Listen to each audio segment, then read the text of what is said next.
बिस्मिल्लाहिर्रहमानिर्रहीम। Welcome to the show. I am your host Riyaz Gul. नाज़रीन, every Tuesday 6 to 7 PM मैं लेके आता हूँ लीगल शो, जिस पे मैं आपकी फ़ोन कॉल देता हूँ और शेयर करता हूँ immigration law and human rights. नाज़रीन, अगर आपको या आपके किसी अज़ीज़ को इमिग्रेशन से जुड़ा कोई मसला हो तो आप भी कॉल के अपना सवाल पूछ सकते हैं। लेकिन अगर आपका मैटर कोर्ट में पेंडिंग है या आप अभी एप्लीकेशन आपकी पेंडिंग है होम ऑफिस के अंदर, या आप कोई डिटेल एडवाइस चाहते हैं ऑन द बेस ऑफ कि आपके कोई लेटर आपके पास आया है, कोई फर्दर एविडेंस मांगी है, तो उसके लिए फिर हमारी एडवाइस होती है कि प्लीज़ आप किसी लोकल वकील के पास चले जाएं या हम या के विज़िट कर लें, ताकि जो पेपर्स हैं या आपके पास डॉक्यूमेंट्स हैं उनको देखते हुए एक अप्रोप्रिएट एडवाइस कर सकें। प्रोग्राम लाइव है, टाइम शॉर्ट है और ये वीनस टीवी का थैंक यू उनकी मैनेजमेंट का, क्योंकि कम्युनिटी के वर्क के लिए, कम्युनिटी के लिए काम कर रहे हैं और इसका सिर्फ़ और सिर्फ मकसद आपको जनरल नॉलेज देना है, ना कि एक प्रॉपर यहाँ पे किसी भी करस्पॉन्डेंस का एडवाइस करना। लेकिन इसके बावजूद हम ये कहते हैं, क्योंकि प्रोग्राम सम टाइम आपने आज हमने प्रोग्राम किया है और उसको आपने किसी सोशल मीडिया के ऊपर बाद में देखा है, तो पॉसिबल है कि उससे कोई लॉ चेंज हो जाए, फ़ीस चेंज हो जाए, फॉर्म चेंज हो जाए। तो बट इसलिए हमारी एक एज ए डिस्क्लेमर या रिक्वेस्ट होती है कि प्लीज़ जब भी आप अपनी एप्लीकेशन करें, उस वक़्त एज ए सेकंड ओपिनियन किसी लाजमी अपने आप या ख़ुद प्रॉपरली स्टडी कर लें, रीड कर लें, नॉलेज को समझ जाएँ उस रिक्वायरमेंट को, या किसी भी वकील से, सोलिसिटर से या रिप्रेजेंटेटिव है उससे लाजमी बात कर लें, ताकि ये ना हो कि अगर आप एप्लीकेशन हमारी ऑनलाइन एडवाइस पे सिर्फ जर्नल देखते हुए आप कोई चीज़ करें और फिर कुछ चेंजेस आ चुकी हों उस वक्त तक, तो आपके लिए कोई प्रॉब्लम ना आ जाए। यहाँ पे अगेन तमाम व्यूवर्स का, हमारे कॉलर्स का, हमारे क्लाइंट्स का शुक्रिया जो हमें सोशल मीडिया पे फॉलो करते हैं और अपना जो फीडबैक देते हैं, उससे फिर हम हमेशा एक नया जो एडवाइस करने की कोशिश करते हैं कि ताकि नई चीज़ को भी हम यहाँ पे आपके साथ शेयर करें। जो रिसेंटली देखने में आया है over the all the social media पे, कि जो आजकल जो लोगों का ज़्यादा कंसर्न है, क्वेश्चंस है, वो दो हैं। नंबर एक, जो पोस्ट स्टडी वर्क है जो कि 1 जुलाई से स्टार्ट हो गया, उसके लिए तमाम वो दोस्त या वो तमाम जो क्लाइंट, जो स्टूडेंट जो यहाँ पढ़ रहे हैं, जिन्होंने इस समर के बाद 3 साल की डिग्री, ऑनर्स 4 साल का कोर्स किया, डिग्री की है, या मास्टर किया है या पीएचडी की है, वो एलिजिबल हैं to be switch from tier 4 student to the post study work, जो कि 2 साल का होगा। उस पर ओपन ऑप्शंस हैं कि आप वहाँ उसके अंदर आप काम करते हो, एम्प्लॉई हो, सेल्फ एम्प्लॉई हो, या आप मल्टीटास्क काम करते होगे। अपने 2 साल के अंदर अंदर अगर आप सेटलमेंट पे चले के रूट के ऊपर स्विच कर जाते हो, तो आपके पास राइट है, आप उसको स्विच अवेल कर सकते हैं। सेकंड सवाल जो ज़्यादा कंसर्न आ रहा है वो आजकल उसके बाद जो स्किल्ड वर्कर है, जिसको टीयर 2 जनरल कहते थे, उसके ऊपर बहुत सारा क्वेश्चन आ रहा है।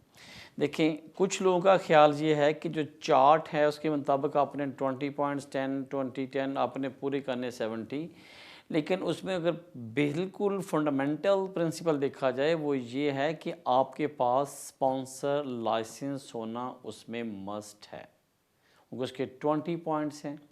और जो skilled worker within a country switch करना चाह रहे हैं या out of the country to come in the UK for leave to enter apply करना चाह रहे हैं अंडर द स्किल्ड वर्कर या टीयर 2, तो इन दोनों सूरतों में अगर आपने यहाँ पे रहना है अंडर द वर्क कंडीशन, तो आपके पास स्पॉन्सर लाइसेंस होना ज़रूरी है। और स्पॉन्सर लाइसेंस वही आपको इशू करेगा कॉस्ट लेटर जो कंपनी होम ऑफिस के साथ अंडर द कॉस्ट रजिस्टर होगी। तो इसका मतलब ये हुआ कि जब आप यहाँ पे या फ़ॉरेन से अप्लाई करते हैं जॉब, तो you should mention to them your employer के प्लीज़ मेरा जो स्टेटस है इज़ रिक्वायर्ड अ कॉस्ट, अगर आप लिस्ट के ऊपर हो, और if you are have intention to be issue the cost letter, then I am more than happy to make the applications और make the apply for the job. Otherwise there is no reason. अगर आप apply करते हो, accept होता है, interview पास करते हो, उसके बाद पता चलता है कंपनी के पास टीयर 2 नहीं है, तो देन जो आपने सारा एक ट्रेल ऑफ एक्सरसाइज की है एंड पे जाकर पता चला कि जो आपका मेन ऑब्जेक्टिव था या जो आपकी कंडीशन है ओके विदाउट कॉस्ट लेटर या आप अगर स्विच नहीं करते उसके ऊपर तो फिर आपका यहाँ स्टेटस नहीं रहेगा। तो जो 2 साल का पोस्ट स्टडी वर्क टाइम है ये बड़ा फास्ट गुजरेगा, इसलिए don't wait till the last. अगर जितनी जल्दी आप मूव कर जाएंगे उसके 2 फ़ायदे हैं। नंबर वन तो ये कि जितनी अगर बिगनिंग से स्टार्ट कर दोगे तो आप कंफर्टेबली आपके पास एक ऑप्शन भी होएगा कि you can pick and choose कि कौन सी अच्छी जॉब आपके लिए है और कौन सा इंस्टीट्यूट आप कर रहा है, ताकि आपको रश नहीं है, स्ट्रेस नहीं है और easily you will be in a better position to negotiate या अपनी जो टर्म एंड कंडीशंस होंगी उसके ऊपर। लेकिन अगर लास्ट मिनट पे जाते हो तो जो 2 साल अपने यहाँ गुजारे होंगे under the post study work, ये जो पोस्ट स्टडी वर्क का टाइम है ये फॉर सेटलमेंट के लिए काउंट नहीं होता। आप जब भी स्किल्ड वर्कर पे या वर्क परमिट पे स्विच करोगे अगर वीज़ा मिलेगा from that day to 5 years complete करने होंगे तब आपको जाके ILR मिलेगा। एक्सेप्ट इसके कि आपने पहले 6-7 साल यहाँ गुजार लिए हैं और आपने इसको काउंट कर रहे हो, वो तो 10 साल की लॉन्ग कैटेगरी डिफरेंट चीज़ है। बट अगर जो अर्लीस्ट सेटलमेंट 5 साल वाली बेस पे है वो उसके अंदर पोस्ट स्टडी वर्क का जो 2 साल का टाइम है वो अंडर द सेटलमेंट काउंट नहीं होएगा।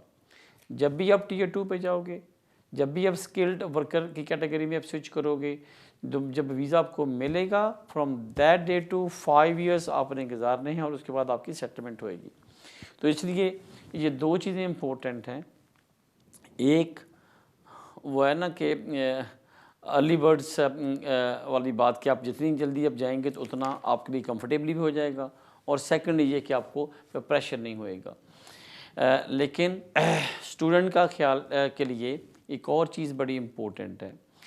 जो लोग यहाँ पे अब स्टूडेंट के लिए आ रहे हैं इनको एक और भी ऑप्शन चल रही है कि कुछ लोगों का कोर्स स्टार्ट हो गया, क्योंकि मैं सिर्फ जो बातें कर रहा हूँ ये ऑन द बेस ऑफ जो लोगों ने मुझे ऑन डिफरेंट सोशल मीडिया के ऊपर क्वेश्चन भेजे हैं, मैं उसी के रेफरेंस में चाहता हूँ कि पहले थोड़ा सा अपडेट कर लूँ और उसके बाद जो कॉल सेंटर वो लेंगे। पहली बात तो ये थी कि जो स्टूडेंट हैं क्या वो कब पोस्ट ग्रेजुएट स्विच कर सकते हैं। अगेन जो लोग जुलाई के बाद जिन्होंने डिग्री की, मास्टर किया, ग्रेजुएशन की, 3 साल की या 4 साल का ऑनर किया या PhD का कोर्स किया तो यस उसके बाद वो स्विच कर सकते हैं। अब तमाम लोग जो अब से पास होंगे वो everybody will be eligible to be switch post study work. अब सेकंड सवाल ये था स्किल्ड वर्कर का, उसके लिए जैसे मैंने बोला कि अगेन आपके पास स्पॉन्सर लाइसेंस होना ज़रूरी है। वही एम्प्लॉयर जिसके पास स्पॉन्सर लाइसेंस होएगा वो आपको जॉब देगा, एंड उसकी ऑफ कोर्स जो एडिशनल रिक्वायरमेंट हैं वो ये कि आपका जो मिनिमम रेट है उससे हाई होनी चाहिए, जो रेलेवेंट जो कोड है उसके मुताबिक आपकी सैलरी होनी चाहिए, फिर आपकी जो जॉब है वो परमानेंट होनी चाहिए। तो ये सारी कंडीशंस हैं, लेकिन मेनली कि आपके पास स्पॉन्सर लाइसेंस होएगा तो बाकी के पॉइंट पूरे होंगे, वरना अनफॉर्चुनेटली आपके पॉइंट पूरे नहीं होने। थर्ड ये सवाल जा रहा था कि जो लोग उन्होंने एडमिशन लिया, फ़ीस पे कर दी, लेकिन ड्यू टू पेंडेमिक या ड्यू टू जो हमारा एयर कंडीशन चल रही हैं एयर जोन की बीच में जो रेड लिस्ट में कंट्रीज़ हैं या कोई उनको उनकी एम्बेसी से लेट हो गए, उनके लिए एक बड़ी इम्पोर्टेंट बात है कि बहुत सारी यूनिवर्सिटी ने ये अपॉर्चुनिटी दी है और इसको होम ऑफिस एक्सेप्ट कर रहा है। लॉ के मुताबिक अगर आपका कोर्स स्टार्ट हो गया और आपको अपॉर्चुनिटी है by the university from your department कि आप ऑनलाइन क्लासेस ले सकते हो, तो यस आपके पास राइट है कि आप ऑनलाइन आपके होम कंट्री के अंदर रहते हुए क्लासेस ले सकते हो।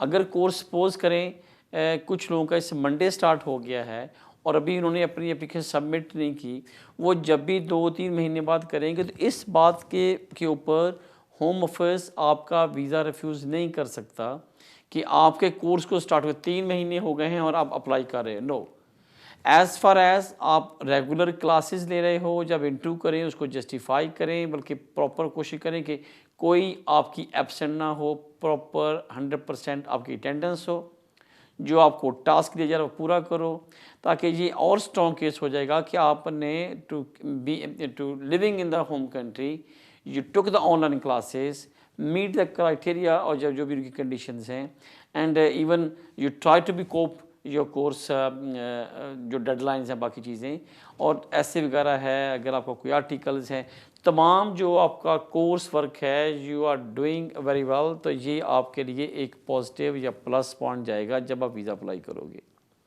तो इन शॉर्ट ये है कि अगर कुछ लोग लिविंग इन द अब्रॉड वो ऑनलाइन क्लासेस ले रहे हैं, इसको उन्होंने फैसिलिटेट किया है, और even up to the 1 years का जो आपका कोर्स अगर आप रहते हो अपनी कंट्री में पास कर जाते हो, तभी आप अगले साल वीज़ा अप्लाई करते हो, तो आपको कोई प्रॉब्लम नहीं आएगी।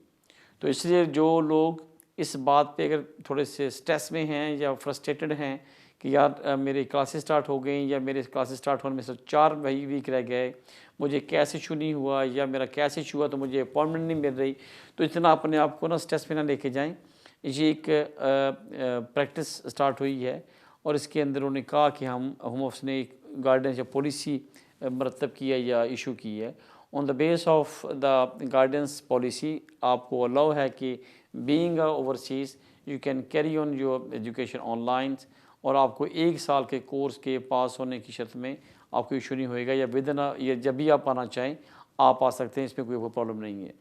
तो इसलिए बार बार दोस्तों के दोनों इस चीज़ से आपको वरी करने की ज़रूरत नहीं, कोर्स अपना कैरी ऑन करें, जो टास्क है को फुलफ़िल करें, अपने असाइनमेंट वगैरह पेपर सबमिट करें, और जब भी आपका ईजीली आपको डेट वगैरह मिल जाए तो आप अपने you can make the application to come in the UK under the Tier 4 students, और जो आपने पढ़ा होगा वो आपको काउंट होएगा।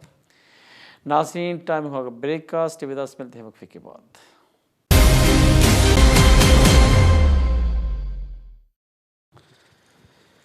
Welcome back after break. नाज़रीन, लेते हैं फर्स्ट कॉल। जी फरमाइए। जी वालेकुम अस्सलाम। जी मैंने ना इसके बच्चों के वीजा के बारे में पूछा। इनका ना 10 सितंबर को नहीं सितंबर को उनका वीजा एक्सपायर होने वाला है। राइट। जी तो अब ये है कि मैं सेपरेट हूँ, बच्चे भी जो तीनों है मेरे जिम्मेदारी है, तो इनके जो फादर हैं वो भी सपोर्ट नहीं कर रहे। ओके, तो आपका तो वीज़ा इस कौन सा बारे ड्यू है में मैडम? जी आपका वीज़ा कौन सा ड्यू है टू रीसबमिट? आपका इनका वीज़ा सितंबर कौन को ही है। इनका आपके सेटल वीजे पे हैं बच्चे, और हस्बैंड भी था। ओके, तो जी जी आपने नेक्स्ट मंथ कौन सी एप्लीकेशन करनी है? इंडेफिनिट के लिए, नेशनलिटी के लिए, या कोई फर्दर लीव के लिए? नेशनलिटी तो खैर अभी टाइम लगेगा इनको। अभी तो इनको कम से कम कब तक नेशनलिटी मिल जाती है यहाँ यूके में? ओके, आपके आपने बोला कि मेरे बच्चों की और आपके पास सेटलमेंट वीज़ा है, किस बेस पे? यूरोपियन की बेस पे, किस बेस पे मैडम? जी जी आप क्या बोल रहे हैं? कंट्रोल प्लीज़ इनसे डिटेल से इनको शेयर कर दें। मैं आई थिंक उनकी आवाज़ कट हो रही, समझ नहीं आ रही। इनका प्लीज़ नंबर इनको दोबारा को ऑफ द लाइन रिकॉर्ड कर दें, कॉल कर देंगे जी। Hello hello hello. हाय जी, फरमाइए आपके क्या सवाल है मेरे भाई? Hello, can you hear me? Yes, I can. Okay please, you're live, what's your question sir? Okay, yes. Actually, मेरा सवाल आपसे एक विजिटर वीजा से रिलेटिंग था। किसके में रिलेटेड मेरे भाई? विजिटर वीजा से रिलेटिंग था। एक्चुअली अभी जी हाल पूछ। फिलहाल मेरी करंटली एप्लीकेशन गई हुई है ILR के लिए, क्योंकि मैं यहाँ पे 5 साल स्पाउस वीजा में था, राइट और इस समय मेरी एप्लीकेशन गई हुई है ILR की। राइट। तो उसकी तो मैं वेट कर ही रहा हूँ अभी, जब उसका जवाब आ जाए। पर मेरे जो पेरेंट्स हैं वो इंडिया में हैं, और वो तकरीबन 3-4 बार यहाँ पे 6-6 महीने के वीजा पे आ चुके हैं राइट यूके। राइट। तो सर सवाल क्या आपका फिर से? जी, तो मेरा सवाल ये है कि मुझे 2 साल वो 5 साल का जो विजिटर वीजा रहता है, उसका ये जो बड़ा कंफ्यूजिंग एक रूल है 180 डेज वाला, वो कुछ समझ में नहीं आ रहा कि वो क्या है। मतलब क्या 6 महीने रुक कर दोबारा जाना पड़ेगा, और क्या 1-2 महीने के बाद दोबारा 6 महीने के लिए आ सकते हैं? और अगर ऐसा करते हैं तो क्या कोई इश्यूज क्रिएट होते हैं इमिग्रेशन ऑफिसर के साथ फ्यूचर में? और कोई सवाल आपका? हाँ जी, और ये एक सवाल था कि अगर हम लोग जैसे कि मैं डिपेंडेंट पे अगर उन्हें कभी बुलाना चाहूँ अपने ब्रिटिश होने के बाद, तो क्या वो भी पॉसिबल हो सकता है कि वो ठीक। वहाँ इंडिया में रहें कुछ समय, और 6 महीने यहाँ आके रहें और राइट। 6 महीने आमिर भाई, टीवी ब्रिटिश पे के बाहर आंसर रहें सुनने क्या? मुझे समय लगी आपके सवाल की। ओके, पहला सवाल आपका ये है कि उनके पास विजिटर है या उनके पास मल्टीपल विजिट वीज़ा है, साल का, 2 साल का, 5 या 10 साल का, तो उनके ऊपर कौन सी कंडीशंस आती हैं।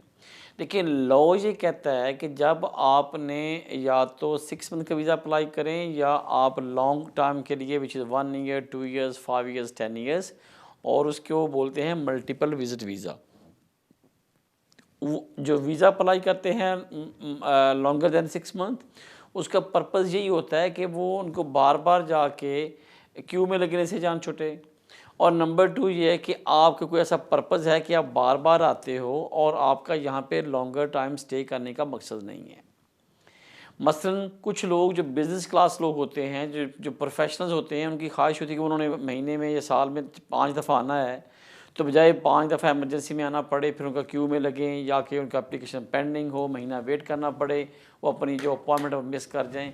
तो ये इसका जो पर्पज़ था वो ये था कि जो रेगुलर विजिटर हैं या जो बड़े नंबर्स ऑफ टाइम आते हैं, उनके लिए ये प्रॉब्लम ना आए। इसलिए मल्टीपल वीज़ा 1 ईयर 2 का इंट्रोड्यूस हुआ था, और उनका जो मेन मकसद है वो शॉर्ट टाइम के लिए आए और वापस चले गए। जब हम वर्ड विजिटर यूज़ करते हैं तो आपके पेरेंट्स ने वीज़ा लिया है टू विज़िट द यूके। इसका मतलब ये है कि उनका होम कंट्री इंडिया होगा, वो यहाँ पे मिलने, फिरने, सैर करने, अपनी फैमिली को मिलने के लिए आएंगे, and then they leave the country within authorised times. आप एक प्रैक्टिकली देखें, जस्ट थॉट फॉर सेकंड, कि अगर आपके पेरेंट्स 6 मंथ यहाँ आते हैं, 2 वीक के लिए वापस जाएंगे, दोबारा फिर 6 महीने रहते हैं, फिर 2 वीक के लिए जाते हैं या महीने के लिए जाते हैं, तो automatically might be first time they ignored या उसको ओवरलुक कर लें, सेकंड टाइम, पर थर्ड टाइम वो बोलेंगे कि यार हमें लगता है कि जो आपके पेरेंट्स हैं वो यहाँ पे रहते हैं, they just only gone to India for visit the India. Number 1। Number 2, 6 इसलिए उन्होंने बड़ी पहले एक अंडरस्टैंड कंडीशन है कि आप अगर 6 महीने 1 साल में रह सकते हो, लेकिन पहले ये था कि वो इतना ज़्यादा बॉदर नहीं करते थे। अब वो बड़े स्ट्रिक्ट हैं कि अगर एक पर्सन 6 महीने यहाँ पे रहता है, फिर वापस जाता है, फिर 6 महीने के लिए रहता है, तो ऑटोमेटिकली उनके पास राइट है, केस के पास उनके पास पावर्स हैं कि वो एट द स्पॉट या एट द पोर्ट, जो भी एयरपोर्ट होगा, वहाँ पे उसके ऊपर कंडीशन या पासपोर्ट को रिटेन कर सकते हैं या उनकी जो फर्दर लीव है उसको कर्टेल कर सकते हैं। They can retain the passport, they curtail the leave. तो इसलिए ये आप अंडरस्टैंड कर जाएं कि अगर आपके पास 2 साल का, 5 साल का या 10 साल का वीज़ा है, तो आपने जब भी यहाँ पे आना है, लेट्स से 4 मंथ स्टे किया, तो कम से कम फिर 6 महीने के बाद वापस आएँ। ये ना हो कि आपने 6 माह रुके, फिर महीना गए, फिर दोबारा 6 माह। तो अनफॉर्चुनेटली अगर वो कहीं लिखा हुआ भी नहीं है क्लियरली, तो केस वर्कर और इमिग्रेशन ऑफिसर, जो वीज़ा ऑफिसर है, वो कहीं देखा है इंटीग्रेशन ऑफिसर, वो आपके उनके लीव को कर्टेल कर सकता है कि जो रिमेनिंग वीज़ा है उसको कैंसिल कर सकते हैं, उनके पासपोर्ट को रिटेन कर सकता है, और अनफॉर्चुनेटली समटाइम वो कहते हैं कि please you should leave the country immediately. तो इसलिए ये ध्यान करना चाहिए जो जिनके पास वीज़ा हो विजिटर।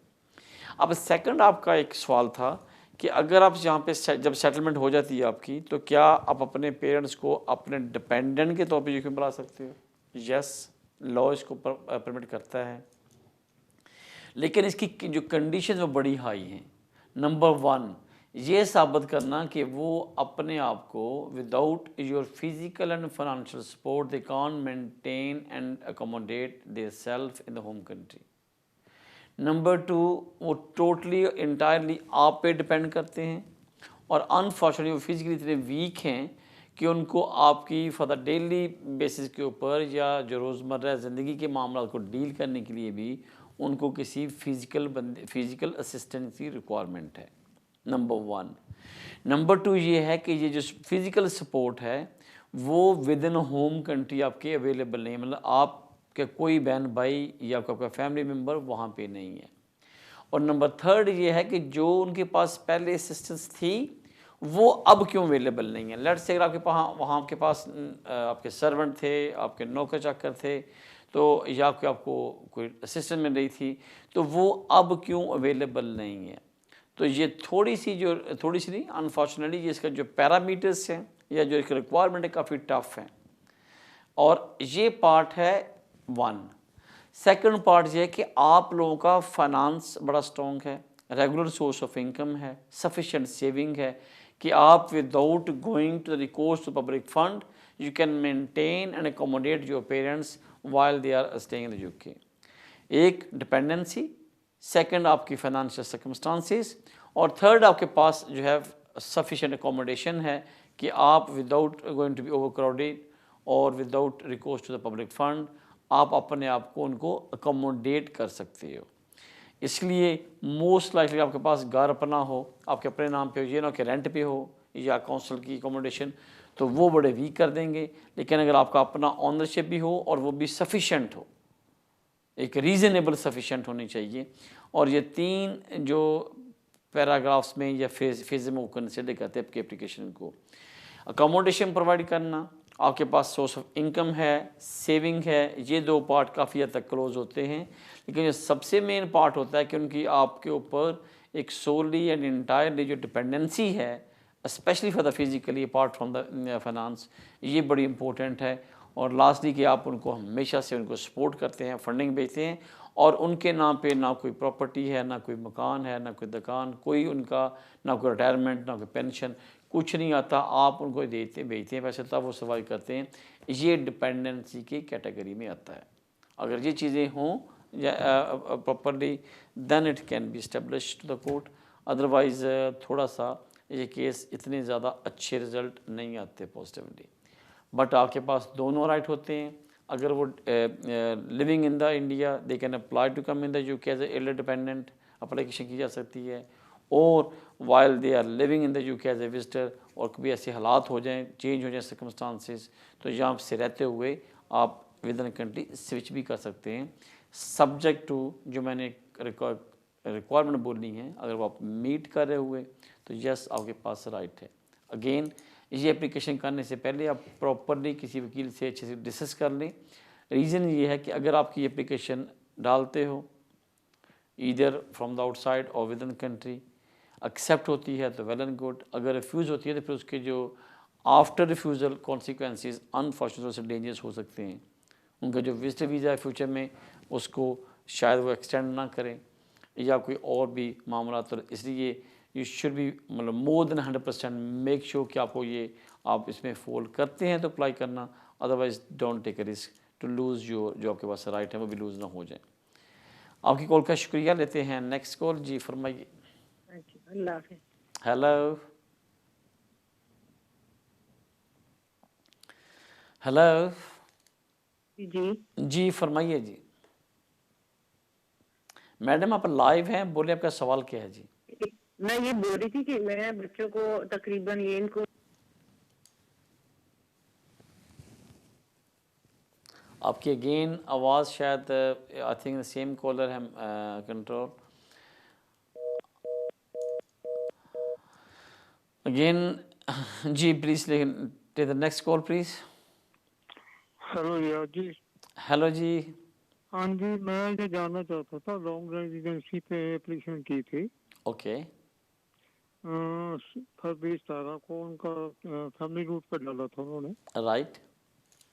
तो कितना टाइम लगता है आजकल? आपने लॉन्ग रेसी 10 साल की बेस पे डाला था केस जी? नहीं, 20 ईयर पे। 20 ईयर्स पे केस, और डाला कब है आपने जी? 17 फरवरी को उनका मेरे को जवाब आ गया था, 17 फरवरी को। 17 फरवरी 2021 को। जी हाँ जी, वैसे 6 माह में आ जाना चाहिए था, क्योंकि जितने भी एप्लीकेशंस हैं होम ऑफिस के अंदर, होम ऑफिस की पॉलिसी गाइडेंस ये कहती है कि they will decide the cases with in 6 month times. अगर 6 माह में डिसाइड नहीं करता, कोई एक लेटर आ जाएगा या ईमेल आ जाएगी कि due to the some further checks हम आपकी एप्लीकेशन कंसिडर कर रहे हैं, and that's why it take longer than the 6 month. तो आप चेक कर लें, अगर मेल आती है या कोई लेटर आता है तो फेयर इनफ, अगर नहीं आता तो 6 माह एप्लीकेशन पूरे होने के बाद आपके पास राइट है कि आप उनको फ़ोन कर लें, ईमेल कर लें कि please could you do let us know what's update of my case. तो आपके पास राइट आप कॉल कर सकते हैं और ईमेल भी कर सकते हैं। और अगर आपने खुद केस किया है या अगर आपके वकील साहब ने किया है तो दोनों सूरतों में आप उनको वाया सोलिसिटर भी चेज़ कर सकते हैं, चेज़ कर लें, क्योंकि फरवरी अभी सितंबर स्टार्ट होने वाला जा रहा है। तो अगर आपका नॉलेज आपको फरवरी में आया था तो might be you made application some time December January, तो देख लें। बट अगेन अगर आपको कोई लेटर नहीं आता या आपको कोई करस्पॉन्डेंस नहीं आती तो वरी करने की ज़रूरत नहीं है। रीज़न ये कि जब आजकल जो एप्लीकेशन हैं वो सारी ऑनलाइन हैं। पहले ये डर होता था कि हम लोगों ने बाय पोस्ट भेजी है, कहीं मिसप्लेस ना हो गई हो, फिर लोग थोड़े से मतलब पैनिक होते थे। अब तो एवरी सिंगल एप्लीकेशन ऑनलाइन है। जब एप्लीकेशन जाती है आपके पास रिकॉर्ड आ जाता है और होम ऑफिस से एक एक्नॉलेजमेंट भी आ जाती है कि आपका लेटर हमने एप्लीकेशन रिसीव कर ली है। और इसका मतलब ये हुआ कि अब अगर उन्हें कुछ आपसे कोई पूछना होगा तो वो आपको via email, via phone call आपको कांटेक्ट कर लेंगे।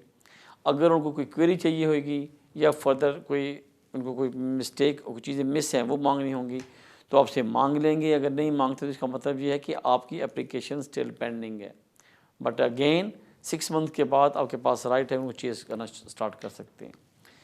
आपकी कॉल का शुक्रिया लेते हैं। नेक्स्ट कॉल जी फ्रॉम आई थिंक जो बार बार लाइन का इशू आ रहा था, जो दोस्तों को बता रहा था पहले भी कि जिन्होंने होम ऑफिस की एक क्लियर प्रैक्टिस है और पॉलिसी है कि 99% जो केसेस हैं जो under the immigration rules regardless आपका पॉइंट बेस्ड सिस्टम है, under the family rule which is FM हो गया या सेटलमेंट या प्री सेटलमेंट हो गया, और इसके अलावा इंडेफिनिट हो गया, नेशनलिटी हो गई, ये 99% केसेस जो हैं वो विद इन 6 मंथ डिसाइड हो रहे हैं। और ये हमेशा रिपोर्ट पेश होती है जब वो प्रोड्यूस करते हैं होम ऑफिस कि हमने इतने केस आए थे, इतने रिजॉल्व कर दिए। और अब मैं देख रहे हैं कि averagely less than 2-3% of less than 5% case हैं वो शायद 6 माह के अंदर डिसाइड नहीं हो रहे और उसके लिए आपको एक फर्दर लेटर आ जाता है। अदरवाइज़ देखा जा रहा है कि होम ऑफिस काफ़ी कमिटेड है और इन टाइम डिसीजन लेने में, अपार्ट फ्रॉम 2-3 केसेस ऐसे जिसमें साइलन वाला मैटर चल रहा है या कोई और हो, अदरवाइज़ सारी एप्लीकेशंस इन टाइम डिसाइड हो रही हैं। नाज़रीन, टाइम होगा ब्रेक का, स्टे विद अस, मिलते हैं वक्फे के बाद।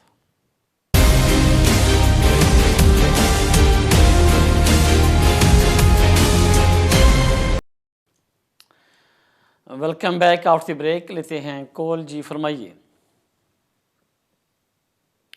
हेलो हेलो, मेरे पास 2 क्वेश्चन है जी, फरमाइए मेरे भाई।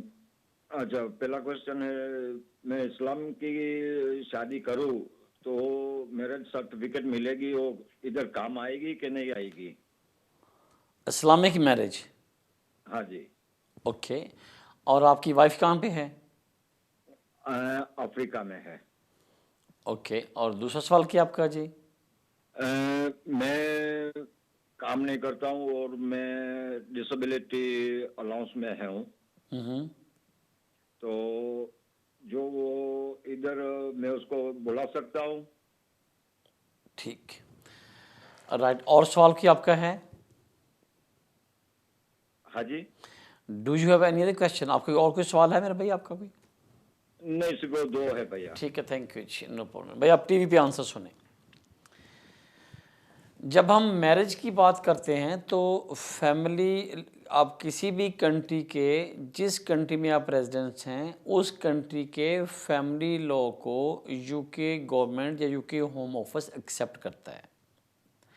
अगर बीइंग यूके रेजिडेंस, अगर आप यहाँ पे रह रहे हो, आप अगर दोनों मुसलमान हैं, दोनों जो हस्बैंड वाइफ अगर वो हिंदू से हैं या सिख रिलीजन से हैं, तो अगर वो अपने यूके में रहते हुए अगर अपनी रिलीजियस मैरिज करते हैं या निकाह करते हैं तो वो यूके वीज़ा अप्लाई करने के लिए एक्सेप्ट नहीं होता, क्योंकि यूके फैमिली लॉ के मुताबिक आपकी मैरिज तब कंसिडर होगी जब आपकी मैरिज रजिस्टर ऑफिस में रजिस्टर्ड होगी। इसी तरीके से अगर आप अफ्रीका में रहते हैं, आपकी फैमिली रहती है, तो आपको वहाँ जाना पड़ेगा। नंबर 1, फ़ोनी की जो निकाह है या फ़ोन के ऊपर जो रजिस्टर मैरिज होती है वो वीज़ा पर्पस के लिए एक्सेप्टेबल नहीं है। आप अफ्रीका में जाते हैं, अफ्रीका के अंदर जो फैमिली लॉज हैं कि वहाँ अगर आप इस्लामिकली तौर पे शादी करते हो, निकाह करते हो या जो भी आपका रिलीजियस है, उस रिलीजियस के मुताबिक जो अपनी मैरिज करोगे और वो डॉक्यूमेंट से जो वो मैरिज एक्सेप्टेबल है to bring her your wife to in the UK as your spouse. But सिर्फ मैटर इतना है कि जिस वो लैंग्वेज में होएगा, अगर लोकल किसी भी लैंग्वेज में है तो उसको it should be translate into English language. आपको original certificate plus English translation certificate आपको साथ लगाना होएगा, तो आप वीज़ा अप्लाई कर सकते हैं। ये मैं एक जनरल नॉलेज के लिए बताता हूँ कि फिर बार बार यूके में आने के लिए एज ए स्पाउस या to satisfy the requirement as a spouse to the home office, उसका एक ही सिंपल प्रिंसिपल है, रिगार्डलेस क्रॉस द वर्ल्ड किसी भी कंट्री में जहाँ पे आप रहते हो, जिस कंट्री में भी आप रह रहे हो, उस कंट्री के फैमिली लॉ यूके गवर्नमेंट या होम ऑफिस इसको एक्सेप्ट करता है। मसलन देखिए, मिसाल देता हूँ कि अगर आप पाकिस्तान में हैं, वहाँ निकाह करोगे तो वो निकाह वीज़ा अप्लाई करने के लिए एक्सेप्टेबल है, आपको शादी रजिस्टर करवानी ज़रूरी नहीं है। अगर आप यूके में निकाह करते हो तो यूके में निकाह एक्सेप्टेबल नहीं है, क्योंकि यहाँ के लॉ के मुताबिक शादी रजिस्टर को वो आपका मैरिज ऑफ रिकॉर्ड एक्सेप्ट करते हैं।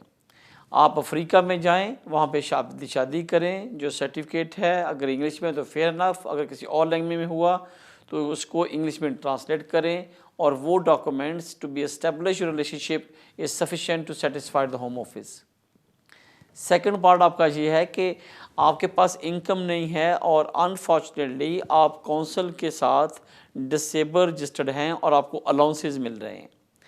अगर ये सर्कमस्टांसेस है तो यस, आप जो इनकम थ्रेशोल्ड है उससे आपको एग्जम्पशन है, लेकिन इसके बावजूद आपने एक एडवोकेट इनकम शो करनी है कि आपको जो बेनिफिट मिल रहे हैं वो आपके और आपकी वाइफ के रहने के लिए सफिशिएंट है। वो 18,600 तो नहीं बनता, लेकिन वो एक स्मॉल अमाउंट होती है, लेकिन फिर भी आपके जो जितनी आपको बेनिफिट मिल रहे हैं माइनस आपके एक्सपेंडिचर्स हैं, तो if am not wrong something about 175 pound बनते हैं, तो वो कैलकुलेट किए जाते हैं। नॉर्मली वो 7-8,000 पाउंड बनता है पर ईयर का, और वो मेरे ख्याल में कौन से मिल रहा है तो वो एक्सेप्टेबल हो जाएगा। बट जो आपका सवाल था कि क्या एज ए डिसेबल अनफॉर्चुनेटली जो आप अलाउंसेस ले रहे हैं उस पर नंबर 1 आपको जो 18,600 जो थ्रेशोल्ड है वो मीट करना ज़रूरी नहीं है। नंबर 2, यस, आप इस कंडीशन में भी आप अपनी वाइफ को स्पॉन्सर कर सकते हैं to come in the UK as your dependent to join you to live in the UK permanently. Yes, आपके पास राइट है, लेकिन इसके साथ एक कंडीशन वो ये है कि आपकी मिसेस को इंग्लिश तब भी पास करनी पड़ेगी, क्योंकि आप डिसेबल हैं और उसकी रिक्वायरमेंट ये है कि उसको इंग्लिश होनी चाहिए और उसको इंग्लिश एग्ज़ाम पास करना होएगा। नंबर 1 आप मैरिज करेंगे, मैडम इंग्लिश पास करेगी, अगर वो कंट्री लिस्ट में हुआ फादर टीबी टेस्ट के लिए वो टीबी टेस्ट करवाएंगे, और 4th आपका जो इनकम वाला पार्ट है उससे आपको एग्जाम्पशन मिल जाएगी कि आपका इनकम नहीं है, आप उसके साथ तमाम जो लेटर्स हैं कौन से वो लगाओगे। अब 4th ये कि आपके पास सफिशिएंट अकोमोडेशन है, इधर आपके पास काउंसिल का हाउस है या रूम है, तो एक रूम जो कि जिसमें आप दोनों लोग अकोमोडेट कर सकते हो, और 3rd ये कि आपका रेगुलर कॉन्टैक्ट्स है। तो ये प्रूफ लगाते हुए आप अपनी एप्लीकेशन करोगे तो यस, आपकी एप्लीकेशन एक्सेप्ट होएगी और आपकी वाइफ का राइट है कि वो आपको ज्वाइन करे as far as you know going to be further recourse to the public fund. इसका मतलब ये है कि जो आपको बेनिफिट मिल रहे हैं वो तो ठीक हैं, लेकिन ये ना हो कि उनके आने से और आप क्लेम करना शुरू कर दें। तो अगर आपकी ये पोजीशन है कि yes once she be here you know gonna be a claim the further recourse public fund, yes उसकी एप्लीकेशन एक्सेप्ट हो सकती है और ये आपके पास राइट है कि उनकी एप्लीकेशन करें। आपकी कॉल का शुक्रिया। नाज़रीन लेते हैं नेक्स्ट कॉल। जी फरमाइए। अस्सलाम वालेकुम जी। सर मेरी वाइफ का जो वीज़ा लगा था स्पाउस 2.5 साल पहले राइट से इधर, तो अभी उनका जो है at the end of next month जो है 30 मंथ्स पूरे हो रहे हैं यूके में। और मेरा क्वेश्चन ये है कि एक तो वो जो एक्सटेंशन नेक्स्ट एक्सटेंशन जो होगा वो 30 मंथ्स का, उसके लिए मुझे कौन सा ऑनलाइन फॉर्म सिलेक्ट करना चाहिए? मुझे एडवाइस किया गया है कि FLRM फॉर्म जो है ऑनलाइन वो the partner of the British citizen should be selected. जी। एक ये क्वेश्चन है। दूसरा क्वेश्चन ये है कि इसकी फी, एस्टिमेटेड फी ओवरऑल कितना होता है? ठीक, और जो IHS फी है वो पहले बोल दो। सबमिट करा के वो पहले पे करके फिर उसका रेफरेंस ओके राइट, आप टीवी पे आंसर सुनिए मेरे भाई, कोई और सवाल तो नहीं, टीवी पे आंसर सुनिए आप। ओके, जो लोग यहाँ पे आते हैं या विद इन कंट्री स्विच करते हैं as a dependent of the British citizen या the dependent of the settle person, जैसे आपके पास अगर इंडेफिनिट है या आपके पास नेशनलिटी है, अगर आपकी वाइफ ने यहाँ से विद इन कंट्री स्विच किया था या फ़ॉरेन से वीज़ा लेके आई थी, दोनों सूरतों में जो 5 इयर्स रूट के अंदर होते हैं उनके पास, उनको बाउंड हैं कि वीज़ा ख़त्म होने से 28 डेज़ के पहले अपनी एप्लीकेशन कर दें for extend to the leave to remain as a spouse. उसके लिए बिल्कुल ठीक, आपका जो फॉर्म होएगा FLRM होएगा, ऑनलाइन एप्लीकेशन है, आप तमाम एप्लीकेशन फिर करोगे, फाइनल पे जाकर बोलेंगे सबमिट करें, सबमिट करोगे तो आपसे फ़ीस मांगेंगे। तो जो फ़ीस है वो NHS की फ़ीस 1650 है या 1560 है, 1560 है या 1650 है, जी मैं हमेशा कंफ्यूज रहता हूँ इस फिगर के अंदर, बट ये अराउंड 1600 पाउंड आपकी IHS की फ़ीस है, जिसको इमिग्रेशन हेल्थ चार्ज बोलते हैं हम लोग, और अराउंड 1100 पाउंड जब होम ऑफिस की फ़ीस है। आप चेक कर लें, डिपेंड करता है, सम टाइम अपार्टमेंट फ्री मिलती है और सम टाइम आपको पे करना पड़ता है, वो भी रेंज 80 पाउंड से लेके 100 पाउंड होता है। और फिर आपने जो अपने तमाम एप्लीकेशन सबमिट करोगे, फ़ीस पे करोगे, जब आपकी फ़ीस वगैरह सबमिट होएगी, पेड होएगी, तब आपकी सबमिशन कन्फर्मेशन आपके पास ईमेल आएगा। तो इसलिए अपने कार्ड में पहले सफिशिएंट फ़ंड रख के फिर फॉर्म फिल करना, फिर जब सबमिट करो फ़ीस जाएगी तो आपकी एप्लीकेशन आगे प्रोसेस होएगी। तो फ़ीस आपने सारी एडवांस पे करनी है और उसके बाद वो कहेंगे कि आप 10 डेज़ के अंदर अंदर जो आपके डॉक्यूमेंट्स हैं वो अपलोड करें, वो अपलोड करने हैं और आपको जो अपॉइंटमेंट मिलेगी वहाँ जाके अपने बायोमेट्रिक करवाना है और ये एक प्रोसेस है। अगर आप 100% कॉन्फिडेंट हैं कि आपको सारा नॉलेज है या आप इसमें कोई क्लैरिटी आपको, तो अप्लाई करना, वरना प्लीज़ रिक्वेस्ट होगी किसी से आप एडवाइस ले लो, फ्री में हो या पेड करना पड़े, लेकिन इसमें आप कोई रिस्क लेने वाली पोजीशन नहीं होती। तो मेक श्योर करना कि अगर आप खुद को नॉलेज नहीं है तो किसी से कम से कम मशवरा ले लो या फिर किसी एक्सपर्ट के पास, जो भी कोई सोलिसिटर्स हैं, कोई रिप्रेजेंटेटिव हैं, उनके पास जाके करें, ताकि इज़ नॉट सिंपल कि आप कहें कि कोई बात नहीं मैं कर लेता हूँ। अगर नॉलेज है तो वेरी गुड, इसमें कोई इशू नहीं। अब सेकंड सवाल ये कि जब आपकी एप्लीकेशन सबमिट हो जाएगी तो डिपेंड करता है कि अगर आपने नॉर्मल अप्लाई किया होगा तो वो 4 से 6 में डिसाइड हो रही है, लेकिन अगर आप एडिशनल 800 पाउंड एक्स्ट्रा फीस पे करते हो तो आपको प्रायोरिटी लिस्ट में डाल देते हैं और उसका जो डिसीजन है वो within 24 hour to 48 hours में, 2 दिन के अंदर डिसीजन आ जाता है। अब आप पे डिपेंड करता है कि अगर आपको कोई एमरजेंसी नहीं है तो नॉर्मल कर लें, लेकिन अगर कोई एमरजेंसी हो तो ताकि आप उसको प्रायोरिटी या जो फास्ट टैग पे भी डाला जा सकता है। आपकी कॉल का शुक्रिया, लेते हैं नेक्स्ट कॉल। जी फरमाइए। जी रियाज साहब बोल रहे हैं जी? जी मेरे भाई आप लाइव हैं, बोले सवाल क्या आपका? जी मैं जी शाहिद हमीद बोल रहा हूँ जी। मेरा सवाल ये है कि मुझे 2014 में वीज़ा मिला था, राइट, लॉन्ग रेजिडेंसी में।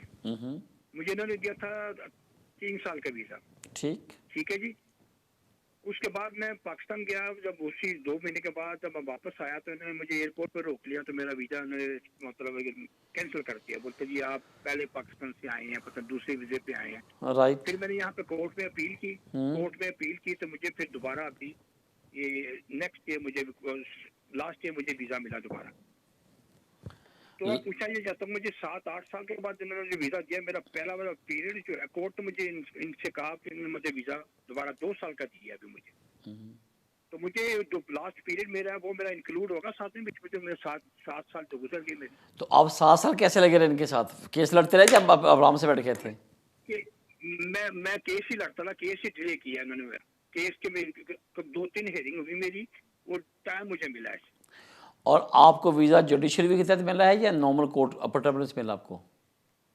जुडिशरी के लिए केस लड़कर जज ने फैसला किया कि ये राइट पे है, आप जो आना गलत है। और आपको दोबारा 10 साल पे डाल दिया उन्होंने, राइट? हाँ जी, मुझे ने 2 साल का वजन लेके 10 साल का डाल दिया। 2.5 साल का वजह 2 साल का 2.5 साल पे डाला आपने। Okay 2 right. साल के दिए, अभी मुझे वीजा 2 साल का दिए। ओके मेरे भाई, मेरे आपको जो बेस्ट पर्सन को एडवाइस कर सकता है वो जो आपका लास्ट वकील था वो कर सकता था, लेकिन जो मुझे अंडरस्टैंडिंग हो रही है कि अगर आपका 2014 में मिला था, फिर आपका 15 में आपका कटेल हो गया, तो 5 साल सेम केस नहीं चला होगा। आपने कोर्ट में गए होगे, रिफ्यूज़ हो गया, फिर आपने एप्लीकेशन डाल ली, रिफ्यूज़ हो गई, आप जुडिशरी में चले गए। तो जब आप जुडिशरी में जाते हो तो आपकी जो 3C है वो अनफॉर्चुनेटली वो ब्रेक हो जाती है। अब आपने ये चेक करना है सबसे पहले, क्या उसी केस को परस्यू करते रहे थे और उसी के अंदर आपको रेमेडी मिली है, तो फिर तो आपकी जो 8 साल गुजारे हैं, 6 साल गुजारे हैं, वो काउंट होएंगे आपके यहाँ पे लीगल स्टेटस के अंदर। लेकिन अगर आपने अप्लाई किया था, फिर दोबारा आपने रीसबमिट किया या रीअप्लाई किया है, तो फिर अनफॉर्चुनेटली आपका ब्रेक आ गया होएगा। अब ये आइडियली जो आपके वकील साहब वो बता सकते हैं, या आप अपने पेपर वर्क तमाम लेके किसी वकील के पास जाएं, उनको बताएं कि मैंने 14 में ये एप्लीकेशन की थी, जब वो रिफ्यूज़ हुई है तो मैं अपर ट्राइब्यूनल में गया था, उसके बाद मैं किस कोर्ट में गया था। तो ये प्रॉपर तमाम पेपर को ऑर्गेनाइज़ करें और नंबर वाइज आप रखें कि इस के बाद हमने क्या क्या एक्शन लिया था। ठीक, बल्कि अगर किसी को फ़ोन भी करना हो या ईमेल करनी है, फ़ोन पर शायद एडवाइस ना कर सके आपको इस पोजीशन में, क्योंकि आपका केस सिंपल नहीं है। लेकिन आप एक ईमेल विद क्रोनोलॉजिकल आर्डर से बना सकते हो कि 40 में ये हुआ था, 50 में ये हुआ था, 60 में ये किया था, और it should be exactly with the dates, not with the month और ईयर।